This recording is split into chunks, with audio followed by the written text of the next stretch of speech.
வணக்கம். நான் உங்களின் அன்பு சகோதரி மாலதி பாலன். நேற்றைய தொடரை தொடர்வோம். புதிதாக பதவியேற்ற போசிட்டி எப்படியாவது நெப்போலியனை நாட்டை விட்டு வெளியேற்ற வேண்டும் என்று திட்டமிட்டான். அவன் வகுத்த திட்டப்படி நெப்போலியன் கப்பலில் புறப்பட்டார். கப்பல் பிளிமத் என்ற துறைமுகத்தை அடைந்ததும் இங்கிலாந்து இராணுவத்தினர் அவரை கைது செய்தனர்.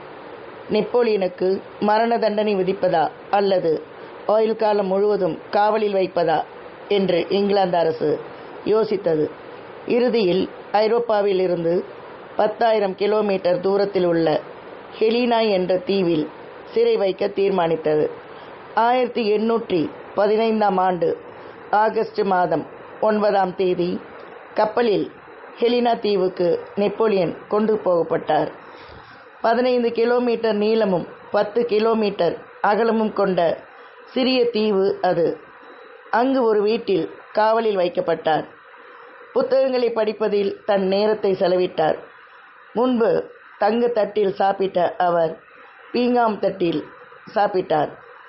ஆரம்பத்தில் நெப்போலியனுக்கு செய்து கொடுக்கப்பட்ட வசதிகள் குறைக்கப்பட்டன. சுகாதார வசதி இல்லாத அறையில் அவர் இருந்தார். எலிகள் நடமாட்டம் அதிகம் இருந்ததால் இரவில் தூக்கமின்றி தவித்தார். நாளுக்கு நாள் அவருடைய உடல் நலம் சீர்கெட்டது. தனக்கு மரணம் நெருங்குகிறது என்பதை உணர்ந்து கொண்டு தனது மரண சாசனத்தை எழுதினார். நான் இறந்த பின் என் உடலை சேன் நதிக்கரையில் புதைக்க வேண்டும்.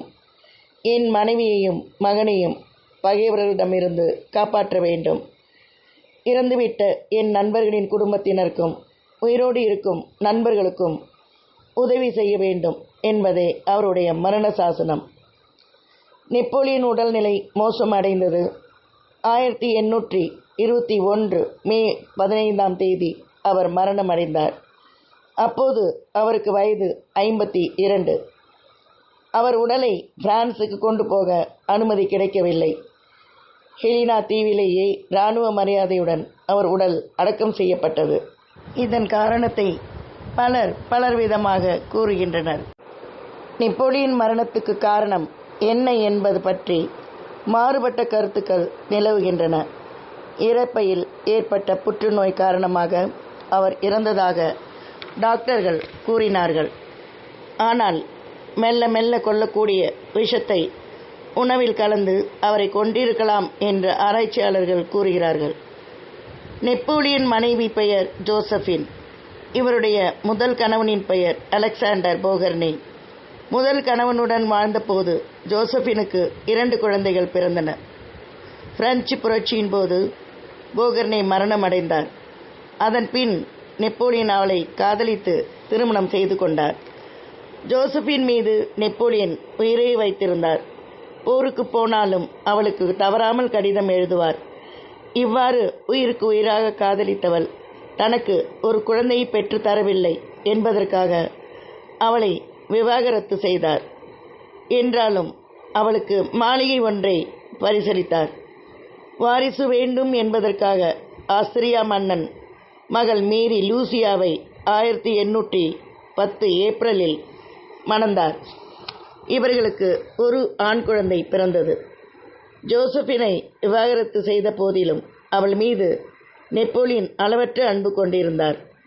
இறுதி மூச்சை நிறுத்தும்போது கூட அவர் உதடுகள் பிரான்ஸ், ஜோசபின் என்றுதான் முணுமுணுத்தன.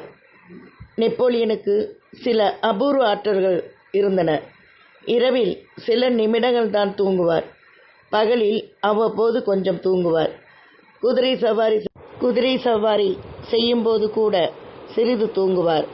என்றாலும் மிகுந்த எச்சரிக்கையோடு இருப்பார். இத்துடன் நெப்போலியனின் வரலாற்றை முடித்துக்கொள்வோம். நாளைய பதிவில் வேறு ஒரு மன்னனின் வரலாற்றோடு சந்திப்போம்.